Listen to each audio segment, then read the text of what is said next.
Today I'm going to show you how to make a basic mod. I'm giving you a zip file. Extract it. Go to the user folder for BeamNG. This is the default location. If there is not a vehicles folder, create one. Inside of that folder, place the extracted basic mod folder that I give you, so that when you open it, this is what you see. This is the bare essential things needed to load a mod into the game. If we go to the game and we go to spawn a vehicle, you will see we can spawn the basic mod, and once spawned you will see nothing because there is nothing yet created. So let's start with the very basics. Let's create a plane, a mesh plane, which is a basic square. Going to the basic mod folder, you'll see 4 files. You have an info file. This contains the name of the mod, and the author is you. Then you have a materials file, which we'll get to later. And we have a blank JBeam file. If we open this JBeam file with Notepad++, you will see the name of the mod, you're the author, and you will see, if you scroll down, nodes, beams, and triangles. So the first thing we have to do is create the nodes. Nodes are like vertices in Blender. They're little points that create the meshes. So we were going to name this node number 1. We're going to make 4 of them, so let's just copy this and paste it 4 times.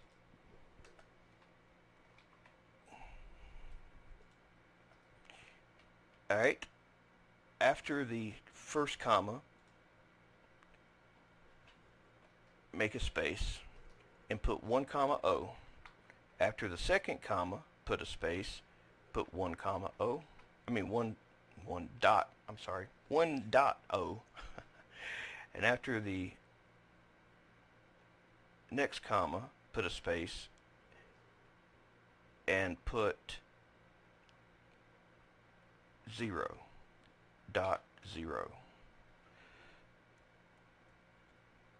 For the second node, number 2, we're going to put -1.0, -1.0, and 0.0. The third node, we're going to put -1.0, 1.0, 0.0. And the fourth node, we're going to put 1.0, -1.0, and 0.0. Now when we save this, and we Alt-Tab back to the game, if we hit Control-R, and then the Home key, if we hold down Control, we will see our nodes. Now these nodes have nothing connected to them, and you will only see them if you hit the Control key. But you see they are arranged in a box. Basically, those numbers that we assigned it are their coordinates along the x-axis, the y-axis, and the z-axis, the z being up and down. Since we gave the z-axis 0 for all 4 nodes, they all spawn on the ground.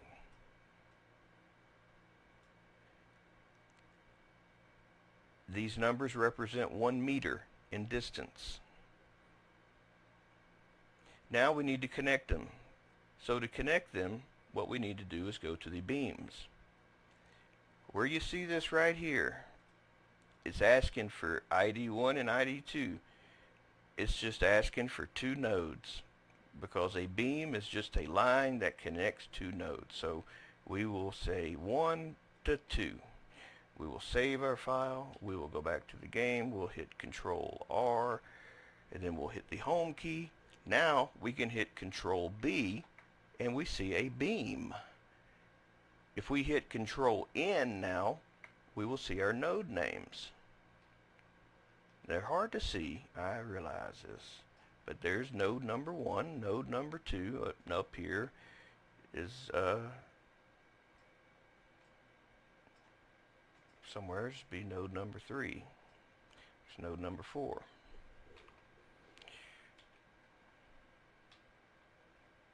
There it is. See what I did? I connected number 1 to number 2. I made like a crisscross thing. We really need to go 1 to 4. Let's do that. Let's go 1 to 4. I was not thinking. Okay. Reset. So 1 to 4. Now we're going to go 4 to 2, and then 2 to 3, and then 3 to 1. 4 to 2, 2 to 3, 3 to 1.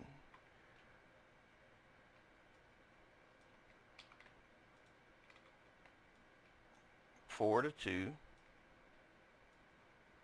and I just copy and paste just because I'm lazy like that. 1 to 4, 4 to 2, what did I say? 2 to 3, 3 to 1.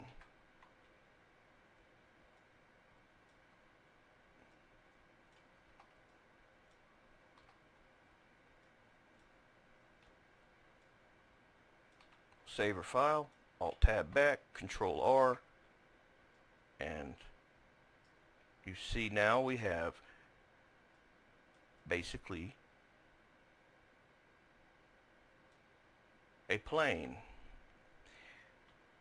Now when it comes to making J-beams, if there is no reinforcements connecting them, say going 3 to 4 and 1 to 2, then it's not going to be very sturdy. It's going to collapse. So we now make 2 more beams.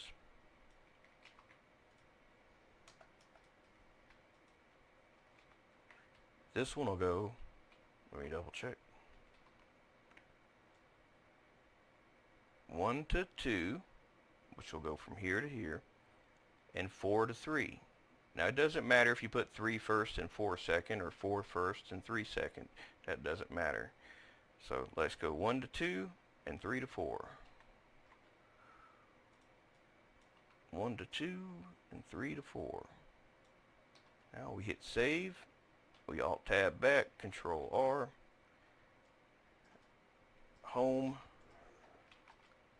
and the game locked up. Well, I couldn't have predicted that.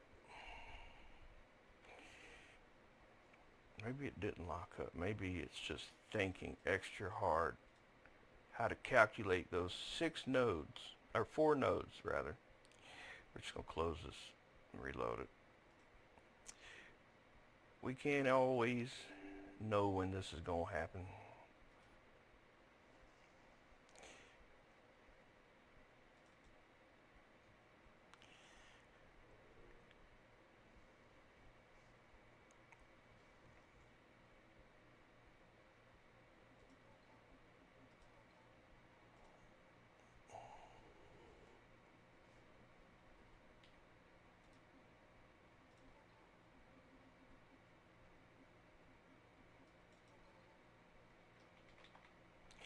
So now what you see, remember, hit Control N to see the nodes, but you will not see these numbers unless you at least have 1 beam connecting. Control B shows you the beams. Now this is much sturdier, but now we need triangles. We don't have any. When you make a triangle, it's only asking for 3 nodes. When you tell it which 3 nodes can make the triangle, which forms a pyramid, you name them in the order counterclockwise. So say we wanted to make a triangle here, for example. It doesn't matter which one we start with, just as long as the order are counterclockwise. So to make one here, we would go 2, 4, 3. So going back to here, we will go to triangles, and we will put 4, 3, 2, or 2, 4, 3, whatever. We'll put 2, 4, 3. 2, 4, 3. We'll save our file. We'll Alt-Tab back. Hit Control-R. Now, to see the triangles, hit Control-T.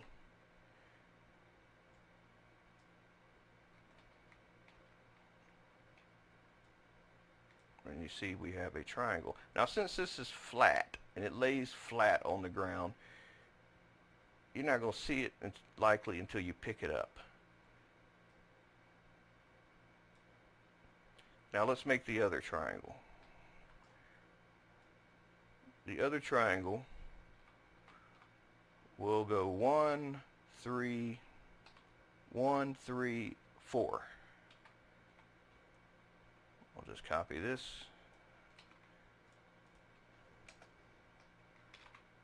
One, 3, 4. And basically, this made a mesh plane. If we reset the scene, we see now we have a mesh plane. Now there's no object on it. That's because we have not assigned a DAE file to the mod. Basically, the DAE file contains what is called the flex body, or as Blender would call it, the mesh, or whatever you want to call it. I think you all know what I'm talking about. So if we load Blender, we delete all this crap, and we add a mesh plane. This mesh plane will be exactly where this is. I know this because prior to typing in all these numbers, I went into Blender, I went to edit mode, I selected the vertices or nodes if you are in the game. I opened this tab and it tells me the X, Y, Z for each one. So now you see how this creates these. An edge basically is just a line connecting two vertices or nodes. And a triangle, which this is not triangulated, would be to triangulate. That's all you got to do. So to triangulate, basically a triangle is just 3 nodes.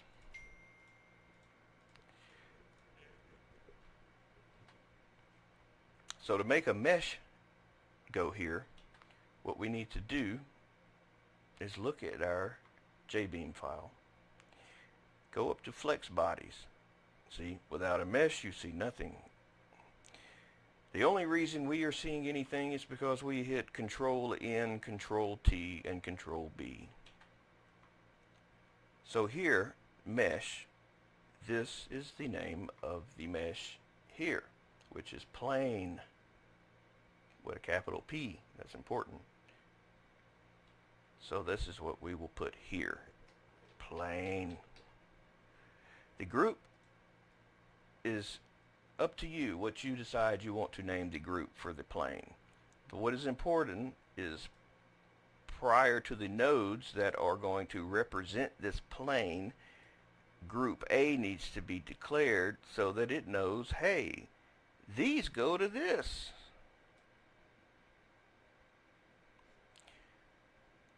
We will save our file. We will go to Blender and just go ahead and get in the habit. In object mode for this mesh plane, object set origin to 3D cursor, and it is set, and apply all transforms. Now by default it is the 3D cursor, but when you start making things you'll want to make sure everything is set to that 3D cursor, which if you go over to here and go to view, you see the location is 0, 0, 0. That's how it knows where things exist. So we will export this plane. We will go to export DAE in the vehicles folder. In basic mod, we're going to export this. You can call this DAE whatever you want to call it. You can call it Flamin' Cheeto. It don't matter. We're just going to call it plain. It is the only thing in the collection, so we don't have to say selection only. And there is actually no texture to copy over, but we don't have to worry about any of this. We can just say export Collider. Now going back to here, since we introduced a mesh into this, it's best that we just close the game, or at least at minimum reload the level, which is what we're going to do. Now when we spawn our mesh, our mod, we should have a mesh representing the thing. Now this is a flat object, so to see it you're likely going to have to pick it up out the ground. Now we don't see anything, do we? Why is that? Can you think of a reason why we do not see our mesh? Of course the triangles are here, we see those, we know they're there, but why is there no mesh? There's no texture for the mesh. So going back to the basic mod folder, we will open the main.material.json. Now here in these three quotation mark places here, going to Blender, assigning a material to this here, material properties, making a new material and naming this basic underscore mod. Now you can call this Flamin' Pickle. It don't matter what you call this texture. This is just a name that when you hit enter, it is assigning to this plane, basic mod. So what I do, just to make sure I don't have any typos, I copy this to my clipboard, and then I alt-tab back to the main.material.json, and in between these quotes I paste. That way I know I didn't misspell anything accidentally. Now there is no color map assigned to this yet. We're going to leave this like it is. This will simply make a white texture with nothing on it. We will save this. We'll alt-tab back to the game. Now we will reload the game and we should have a texture. Now I suggest, no, I'm not going to suggest anything. Let's just reload the level. I was going to say delete the temp folder, but don't worry about that. Go spawn your mod and look at your masterpiece that is not here for some reason. Why is that? Why? I made a texture. Yes, you did. You did give it a texture, but what did you forget to do? Ah, I forgot to re-export the DAE with the updated information over the old one. That's right, you did. You forgot. So, in basic mod folder, we will re-export this again. Now this still does not matter because we did not assign a material to it yet. We were going to re-export the Collider. Now this is where you can reset the scene after you made that change, and you can see your new mod of a mesh plane. Now you don't hear anything. That's because, well, the volume's down really low, and because in here in the basic mod JBeam the material type is cloth. If we make this say plastic, NM means node material underscore plastic, and we save, and we alt tab back, and we hit Control R to reload, and then the home key, we should now hear, if I turn up the thing, we should now hear some sounds if it falls or breaks or whatnot.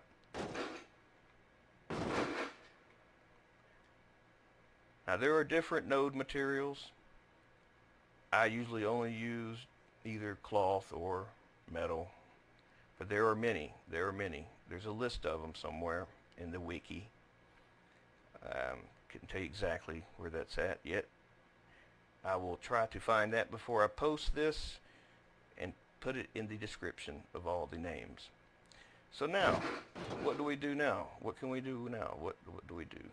Well, this basically concludes today's tutorial. However, if you would like, I can show you some additional things. By going back into the basic mod, I can explain these things now as how they work. Friction coefficient is the grip that the thing has. The lower the number, say 0.1, would slide on the ground like a piece of ice that's melting on a smooth surface, whereas 1.0 would grip more. So less than 1, more slippery. Think of it that way. Next is the node weight. This is how much the nodes weigh. That should be obvious. You can always, while in the game, hit Control N to see your node names, which we named 1, 2, 3, 4. You can hit Control N again, and again, and again to see how many kilograms. See, this is the number 2 that you see here.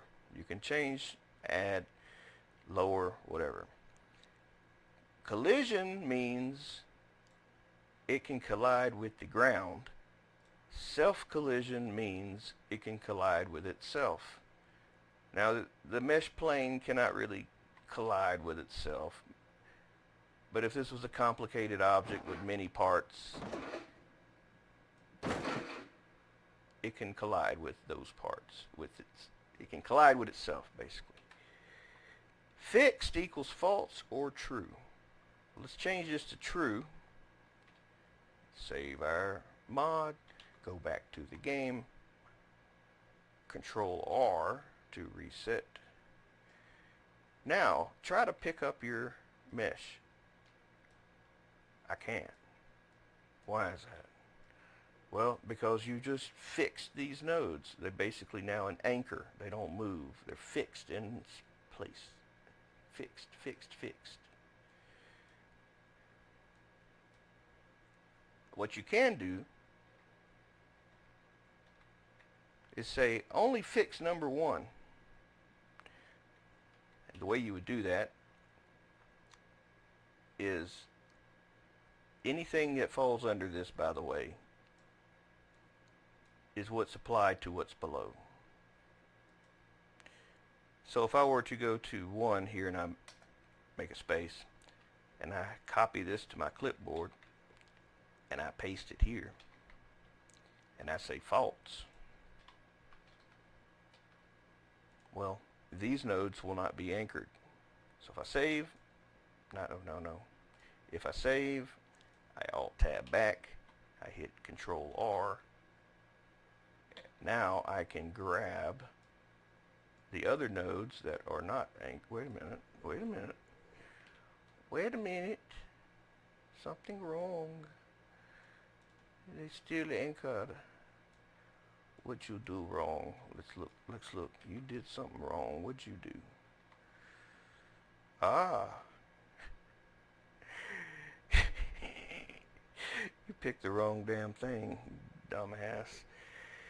Yes. Uh, sorry about that. False. Fixed equals false. Alright, redo this. Alright, so now you can see we can now select the other nodes that are not fixed. Now since I have this node fixed, let me pause the game for a second, just so that I can lift this out of the ground.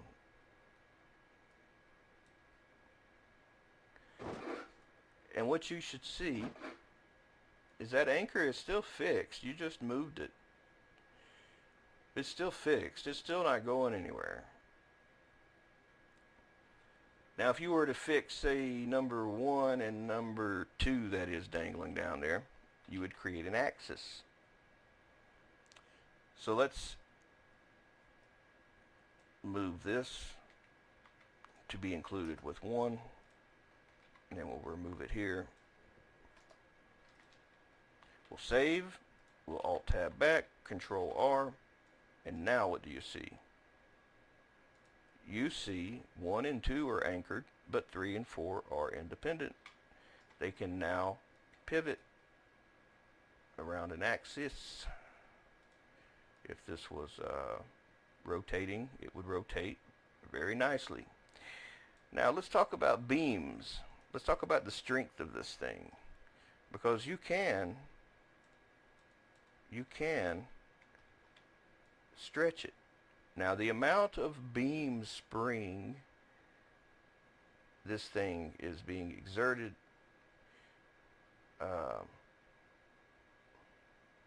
you can roll your mouse wheel up and down to lower or strengthen, and it shows you the Newton forces, how many newtons are applied to get that amount of stretch. Now how you would change this flexibility of this thing is you would go back to the basic mod. Go down to beams and you will see beam spring. If I increase this or lower this, it'll be, the lower the number, the more it's going to expand or contract. The higher the number, the less it will expand or contract. It'll be a stronger spring. Just think of a spring. A stiff spring or a soft spring. So the lower the number, the softer the spring. The higher the number, the stronger the spring. So we will reset now, and we will grab a node, and with very minimal effort, you can see it is a very, very bendy. Now let's increase the strength. Now keep in mind, there is a point where the node weight, you can see here, 2, that you can have too light of a weight and too much of a spring and your object will implode. Now what the cutoff is, I don't know exactly, but you will know if you have reached that cutoff if when you spawn or respawn with Control R, you see pause. It means the game got unstable. It means it exploded. But now you can see if I grab a node and pull, it's much stronger. Much stronger.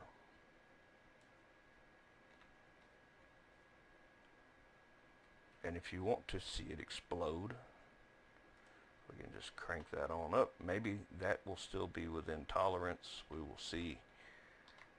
Yes, it is actually. So now with 1,000,000 spring, you can see that ain't stretching for anything. Because the maximum Newton force is 499,000, whereas this is 1,000,000. If I set this to less than 1 million and say 480,000, I believe it would actually stretch a little bit, but I'm not 100% sure on that. I mean, I think that's how it works basically. Now, say you do stretch it, right? Let's just put 400,000 so that it will stretch some. It's within the limit of the amount of newtons you can apply by just grabbing nodes. Now, you can get a hell of a lot more newtons when things go really fast and collide and stuff like that, but let's just keep it simple for a second. Now, we will allow it to stretch, but now what we're going to do is change this FLT max to, say, 50,000. So after 50,000, it'll permanently deform. Which the absolute max is 400,000. Actually, let's make this less. Let's make this 40,000. So that after 50,000, if it goes beyond, it'll stretch to 40, and then it'll go back to its shape. But if it stretches to 50,000 forces, ooh, it's going to be deformed. It's not going back to its original shape. That's actually how that's supposed to work, I believe. We'll save it. We will go back to the game, Control R. Now we will test this. We will grab a node and begin to pull. See, we are almost at 50,000. We're going to let go of it, and it should jiggle back to its original shape.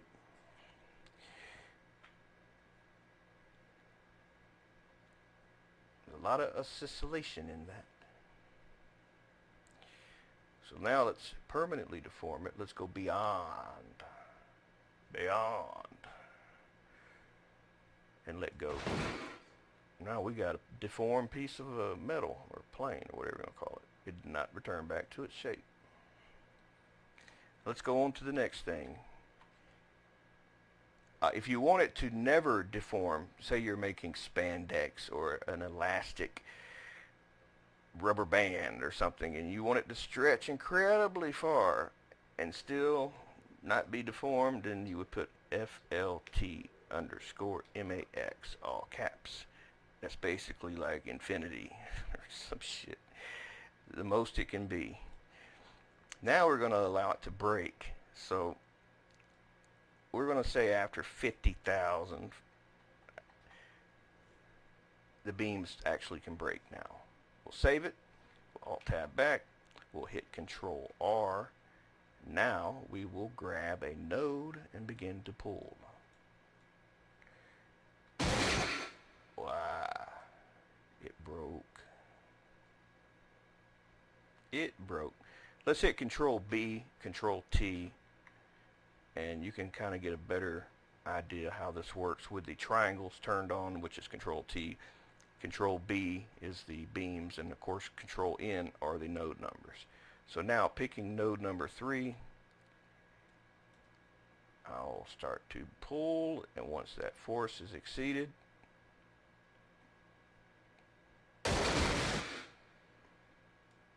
it broke. See, we got a broken triangle, broken beam. You can break more beams.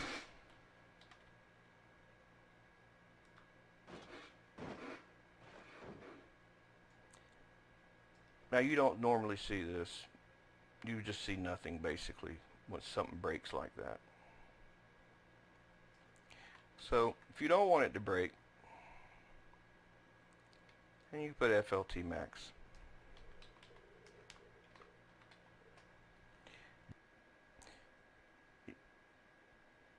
We will make a texture. We're going to assign a texture to this thing. What kind of texture? It's up to you. What do you want to put on it? Doesn't matter to me. We can put this little picture here I sketched. We'll go up to here to see the preview. Now if we want the aspect ratio to be correct, I'm not even going to worry about that. Let's not even get into that. Let's just export this thing. So it's bridge.jpg is the image. So in order to make this load into the game, the image needs to be in the mod folder, which, where is the image? There it is. We'll copy this to our clipboard. We'll go into the mod folder. Well, we're already here. We'll paste it.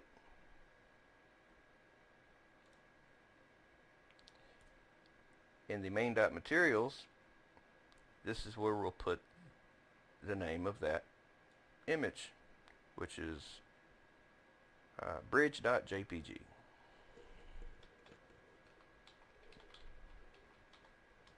We'll save it. I believe we had to reload the level for this to change, to take place. Pretty sure anyway. So we'll just reload the level.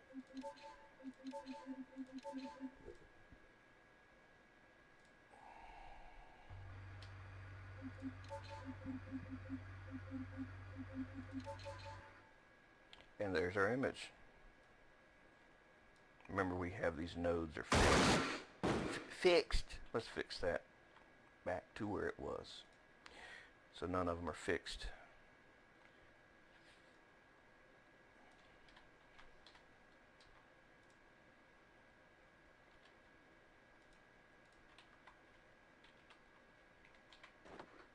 Now it's a flat plane.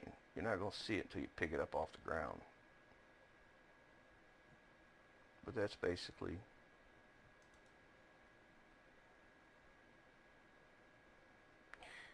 there is one other thing that I did not mention.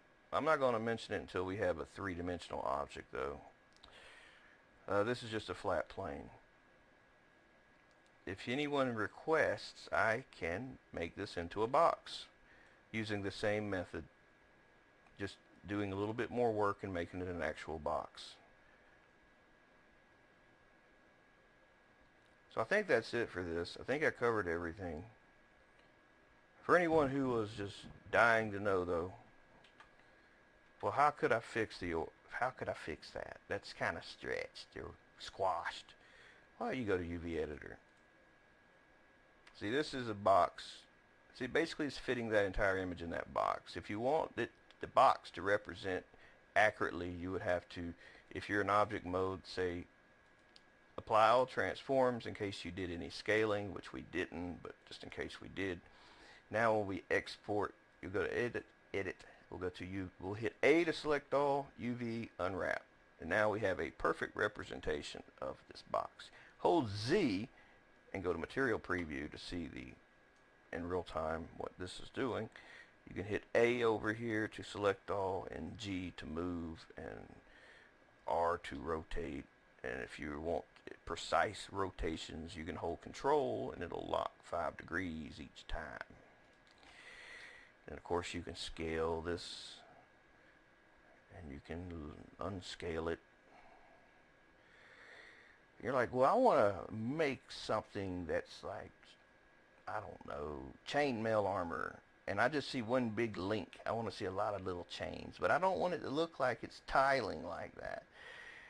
Well, that's when you got to edit your file. And your photo editor, you would then load your image in your favorite photo editor. And I just love GIMP. It's the best. Now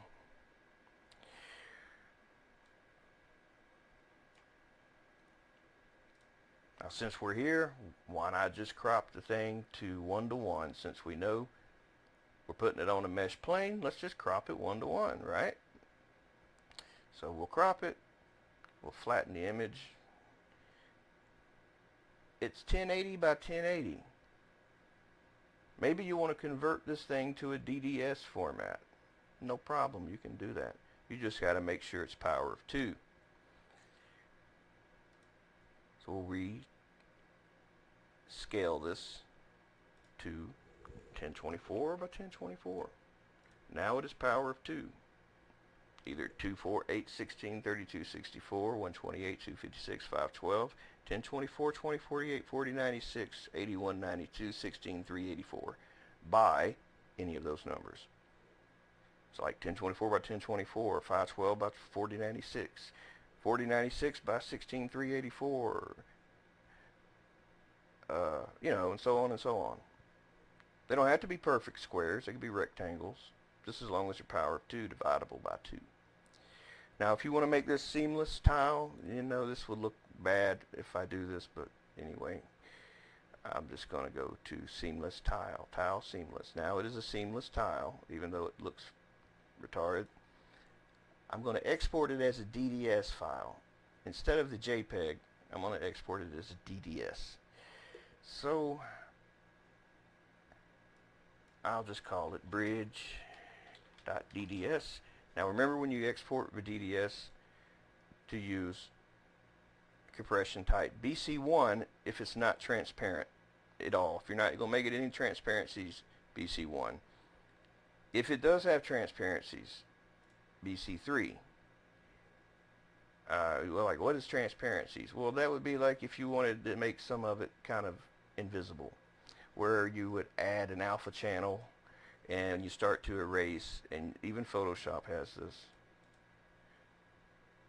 You start to erase and you see the checkerboard in the background. I'll just leave it like this just to show you.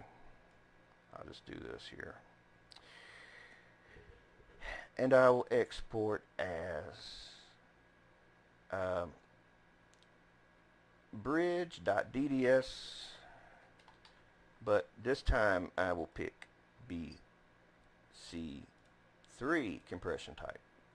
I always generate bitmaps because I don't like any aliasing. So we'll export it. I'll do one that is not transparent. I'll just call this bridge2.dds. Now this will be BC1 since there's no transparencies.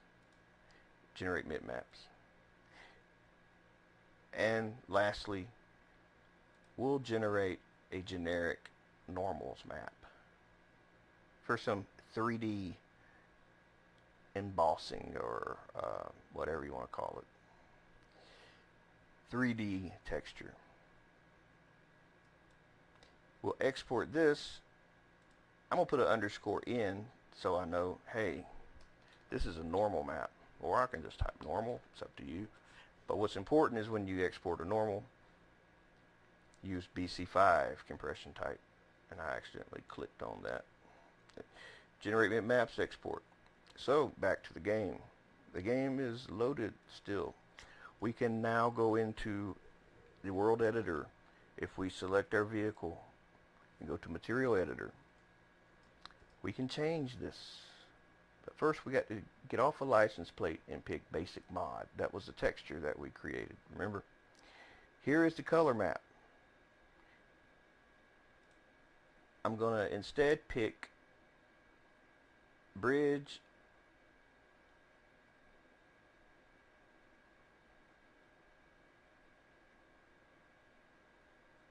.dds.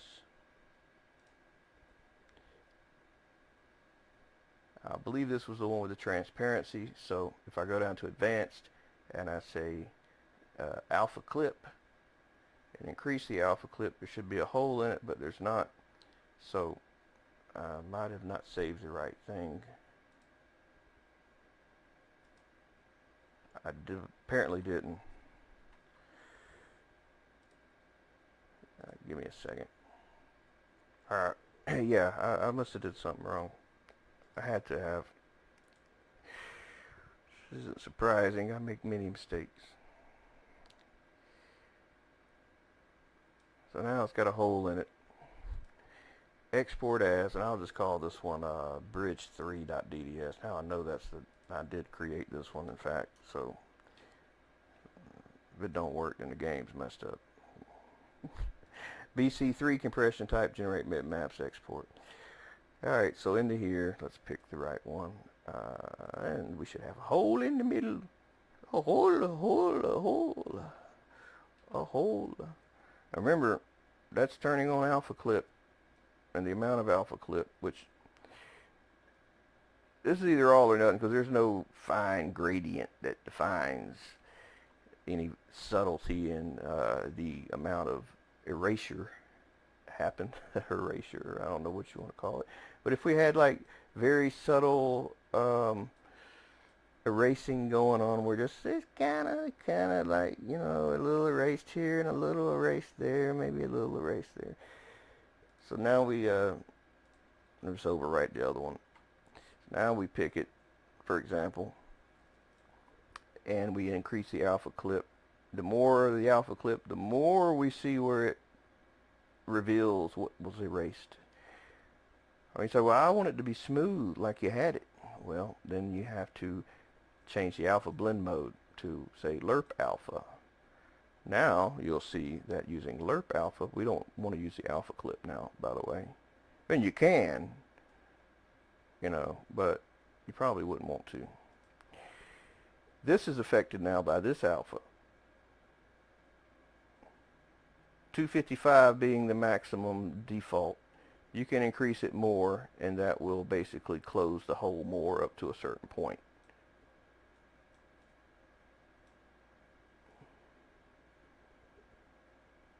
Or you can make it more transparent, completely transparent. All right, let's get off of this. Let's now load the normals map.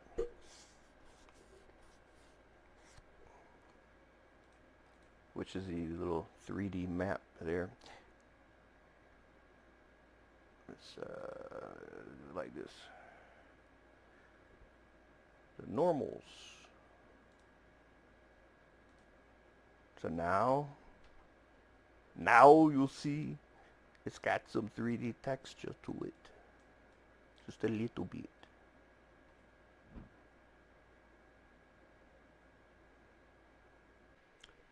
So the image that you select for your preview is an 800 by 400 resolution image